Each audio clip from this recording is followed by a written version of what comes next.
Diqqat, shoshilinch tezkor xabar. Taniqli xonanda Samandar Hamroqulov haqida hozirgina kutilmagan noxush xabar e'lon qilindi. Assalomu alaykum, hurmatli tomoshabinlar. O'zbekiston va jahonda sodir bo'layotgan eng so'nggi va dolzarb xabarlarni o'tkazib yubormaslik uchun hoziroq like tugmachasini bosib qo'yishni unutmang. O'zbek show biznes olamining yorqin vakili, O'zbekistonda xizmat ko'rsatgan taniqli xonanda Samandar Hamroqulov san'at mafkura uchun eng kuchli qurol. Soliq qo'mitasi tomonidan taklif qilinayotgan yangi tartib bo'yicha ko'plab hamkasblarimiz o'z fikrlarini bildirishyapti. Shuni ham ochiq aytish kerakki, biz san'atkorlar soliq to'lashdan hech qachon qochmaymiz.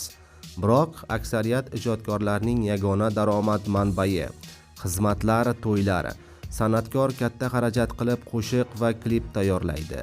Bu xarajatlar esa faqatgina to'ylar orqali qoplanishi mumkin.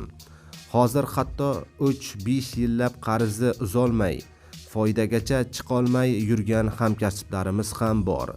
Shuning uchun soliqlarni belgilashda barcha tomonlarni hisobga olish ma'qul deb hisoblayman.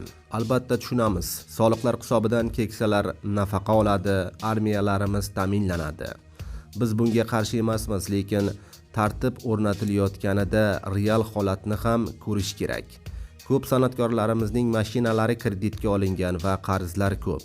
Mening shaxsiy fikrim, san'atkorlarga imkon qadar yengillik berilsa, yaxshi ijod mas'ullari ko'paygan bo'lardi.